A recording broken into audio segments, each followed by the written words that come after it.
দেশের বৃহত্তম শরিয়া ভিত্তিক ব্যাংক ইসলামী ব্যাংকের চেয়ারম্যান সহ পরিচালনা পর্ষদের সব সদস্যের নিয়োগ বাতিল করেছে বাংলাদেশ ব্যাংক।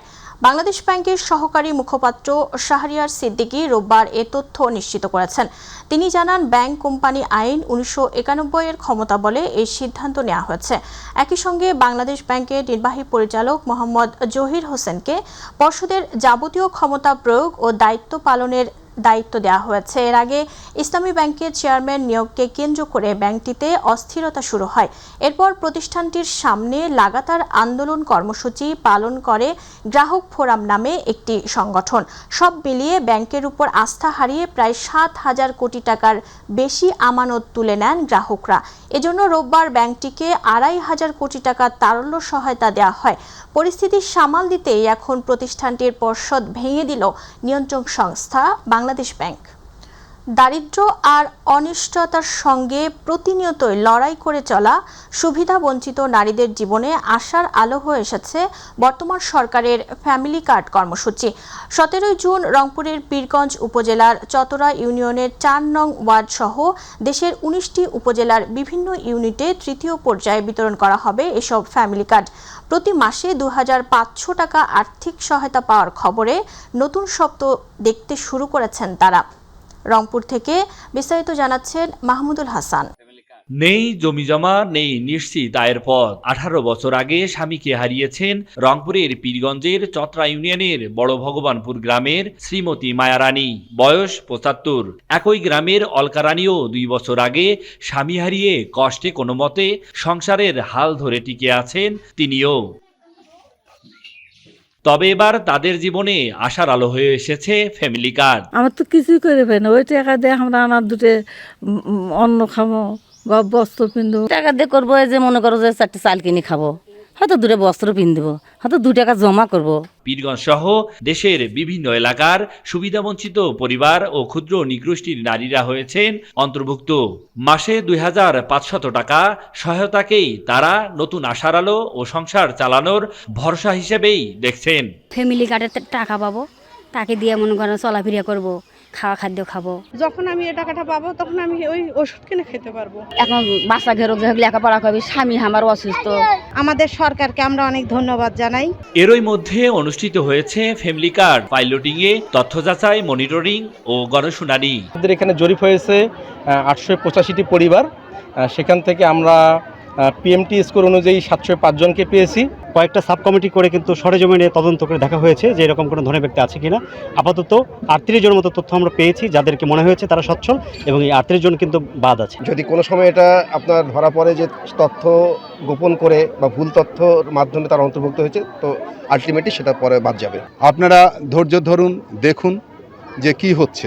দেখলেন তো কত দ্রুত সমাজ কল্যাণ মন্ত্রণালয়ের মাধ্যমে সরকার এটা বাস্তবায়ন করেছে। এ বিষয়ে জেলা পরিষদের প্রশাসক ও জেলা বিএনপির আহ্বায়ক সাইফুল ইসলাম বলেন, বিএনপি সরকারের প্রতিশ্রুতি বাস্তবায়ন হচ্ছে এবং পীরগঞ্জ আসনের এমপি নুরুল আমিন বলেন, নারীদের আর্থসামাজিক উন্নয়নে ফ্যামিলি কার্ড গুরুত্বপূর্ণ ভূমিকা রাখবে। আমরা বিশ্বাস করি পীরগঞ্জ থেকে শুরু হয়েছে, গোটা রংপুর শহরের প্রতিটি আসনেই এই ফ্যামিলি কার্ড, যে সকল অনুদান এবং ডেভেলপমেন্টের যে কর্মসূচি হবে, আমরা পীরগঞ্জের মানুষদের সর্বাগ্রে আমরা স্থান দেব। মাননীয় প্রধানমন্ত্রী যে ফ্যামিলি কার্ডের উদ্যোগ গ্রহণ করেছেন, আমাদের দেশের দরিদ্র এই সকল অসহায় বঞ্চিত নারী সমাজ এর দ্বারা কিছুটা হলে উপকৃত হবে। মাসে 2,500 টাকা অঙ্কের হিসাবে খুব বড় নয়, কিন্তু একজন সংগ্রামী মায়ের কাছে এই অর্থ হতে পারে সন্তানের স্কুল ফি, ওষুধ কেনার টাকা কিংবা কয়েকদিনের খাবারের নিশ্চয়তা। মাহমুদুল হাসান, মাই টিভি, রংপুর। শস্য ভাণ্ডার হিসেবে খ্যাত উত্তরের জেলা নওগাঁ। ধান চাষের পাশাপাশি উঁচু ও পতিত জমিতে এখন চাষ হচ্ছে মিষ্টি কুমড়া। আর এই মিষ্টি কুমড়া চাষ করে লাভবান ও অর্থনৈতিকভাবে স্বাবলম্বী হচ্ছেন কৃষকরা। এবছর নওগাঁর 11টি উপজেলার 455 হেক্টর জমিতে মিষ্টি কুমড়া চাষ হয়েছে। নওগাঁ থেকে মোহাম্মদ আবু বকর সিদ্দিকের পাঠানো তথ্য ও ভিডিও চিত্রে ডেস্ক রিপোর্ট। মানুষের শরীরে পুষ্টির চাহিদা মেটাতে মিষ্টি কুমড়া অতুলনীয়। পুষ্টি ঘাটতি পূরণ করতে নওগাঁ জেলার বিভিন্ন উপজেলায় ব্যাপক হারে চাষ হচ্ছে মিষ্টি কুমড়া। এবছর নওগাঁর 11টি উপজেলার 455 হেক্টর জমিতে মিষ্টি কুমড়া চাষ হয়েছে। প্রতি বিঘা জমিতে 25 থেকে 30 হাজার টাকা খরচ করে প্রায় 3000 কেজি মিষ্টি কুমড়া উৎপাদন করা সম্ভব। তাই কুমড়া চাষের দিকে ঝুঁকছেন চাষিরা। আমরা এখানে এখন মিষ্টি কুমড়ার মৌসুম, মিষ্টি কুমড়া আমরা লাগাই। আশা করি যে ফলন ভালো হলে আমরা লাভবান হতে পারবো। এবারে মোটামুটি 1.5 বিঘা পার লাগাইছি আমি লাউ। দেখা যাক আল্লাহ রহমত করলে ফসলটা ভালো হবে, ভালো অর্থের আশা করছি। 3 থেকে 5 কেজি ওজনের প্রতিটি মিষ্টি কুমড়া 25 থেকে 30 টাকা কেজি দরে বিক্রি হচ্ছে। ভালো দাম পাওয়ায় লাভবান হচ্ছেন কৃষক। ফলন এখন তো ভালো, যদি বর্ষা টর্ষা ঠিক মতন ভালো হয় তাহলে বিঘা হারি 100 মনও হতে পারে। আবহাওয়া ভালো হিসাবে আমার লাউ ধরছে এবং 3-4 বিঘা আমি লাউ লাগাছি। সামনে বছর আরও 3-4 বিঘা লাগাবো। কৃষি সম্প্রসারণ অধিদপ্তরের তথ্য মতে প্রতি হেক্টর জমিতে প্রায় 35 মেট্রিক টন মিষ্টি কুমড়া উৎপাদন হয়ে থাকে। ফেব্রুয়ারি ও মার্চ মাসে জমিতে মিষ্টি কুমড়া চারা রোপণ করতে হয়, আর জুলাই মাস থেকে ফসল বাজারজাতকরণ শুরু হয়। কিছু কিছু মিষ্টি কুমড়া কেবল হারভেস্টিং শুরু করছে, কেবল কর্তন শুরু করছে, তবে এখনও বাজারে দাম ভালো আছে। আমরা আশা করছি যে এই দাম পেলে কৃষকরা আরও বেশি উদ্বুদ্ধ হয়ে আরও বেশি জমিতে তারা মিষ্টি কুমড়ার আবাদ করবে। চলতি মৌসুমে আবহাওয়া অনুকূলে থাকলে এবার অধিক ফলন হওয়ার সম্ভাবনা রয়েছে। এতে করে লাভবান হবে চাষিরা। হাফিজা খানম জুথি, মাই টিভি। দিনাজপুরের পার্বতীপুরে শিক্ষার্থীদের উদ্ভাবনী প্রদর্শনী অনুষ্ঠিত হয়েছে। উপজেলা প্রশাসনের উদ্যোগে গতকাল দিনব্যাপী উপজেলা পরিষদ হলরুমে অনুষ্ঠানের আয়োজন করা হয়।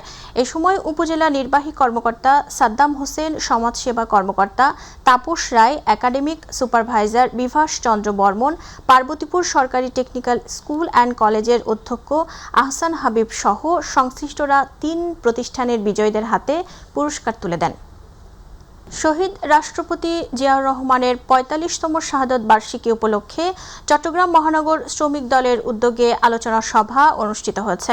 নগরীর দোস্ত বিল্ডিংস কার্যালয়ে আয়োজিত সভায় সভাপতিত্ব করেন মহানগর শ্রমিক দলের সহসভাপতি SM আজিম। অনুষ্ঠানের প্রধান অতিথি ছিলেন শ্রমিক দল নেতা লায়ন ইঞ্জিনিয়ার মোহাম্মদ জাবেদ আফসার চৌধুরী। বিশেষ অতিথি হিসেবে উপস্থিত ছিলেন বাংলাদেশ সড়ক পরিবহন ফেডারেশনের যুগ্ম সম্পাদক মোহাম্মদ আরিফুল ইসলাম, সদরঘাট থানা শ্রমিক দলের সভাপতি আব্দুর রশিদ এবং ইঞ্জিনিয়ার হারুনুর রশিদ। বক্তারা বলেন, শহীদ জিয়াউর রহমানের আদর্শ বাস্তবায়নে শ্রমিক দলের সব অঙ্গ ও সহযোগী সংগঠনকে ঐক্যবদ্ধভাবে কাজ করতে হবে। চট্টগ্রামের মিরসরাইয়ে জাতীয়তাবাদী কৃষক দলের দ্বিবার্ষিক সম্মেলন ও কাউন্সিল অনুষ্ঠিত হয়েছে। দিনব্যাপী এই সম্মেলনে সদস্যদের প্রত্যক্ষ ভোটে আশরাফ উদ্দিন সভাপতি এবং সাইফুল ইসলাম ফারুক সাধারণ সম্পাদক নির্বাচিত হন। মিরসরাই কলেজ মাঠে আয়োজিত সম্মেলনে প্রধান অতিথি ছিলেন বিএনপির চেয়ারপারসনের সাবেক উপদেষ্টা আসলাম চৌধুরী। এতে কৃষক দলের কেন্দ্রীয় সভাপতি হাসান জাফির, সাধারণ সম্পাদক শহীদুল ইসলাম এবং সংসদ সদস্য নুরুল আমিন সহ স্থানীয় নেতৃবৃন্দ বক্তব্য রাখেন। বক্তারা বলেন, কৃষকদের অধিকার আদায় এবং সংগঠনকে আরও শক্তিশালী করতে নতুন নেতৃত্ব গুরুত্বপূর্ণ ভূমিকা পালন করবে। সম্মেলন ঘিরে নেতাকর্মীদের মধ্যে ব্যাপক উৎসাহ উদ্দীপনা ছিল। কুমিল্লা দাউদকান্দি পৌর বাজারে রাস্তার 2 পাশে অবৈধ স্থাপনা এবং ব্যবসায়ীদের উচ্ছেদ করেন পৌর প্রশাসক ও উপজেলার সহকারী কমিশনার রেদওয়ানুল ইসলাম। রাস্তার দুপাশে দোকান বসিয়ে মানুষের চলাচলের রাস্তা, ফুটপাত এবং গাড়ি চলাচলে নিত্যদিনের ভোগান্তি নিরসন করার লক্ষ্যে দাউদকান্দি পৌরসভার উদ্যোগে গতকাল দিনব্যাপী এ উচ্ছেদ অভিযান চলে। প্রায় 100-র বেশি দোকান রাস্তা থেকে উচ্ছেদ করেন এবং জরিমানা করা হয়। এ সময় উপস্থিত ছিলেন পৌর বিএনপির আহ্বায়ক নূর মোহাম্মদ সেলিম এবং দাউদকান্দি বাজার কমিটির সাধারণ সম্পাদক পিটার চৌধুরী সহ বিএনপির নেতাকর্মীরা।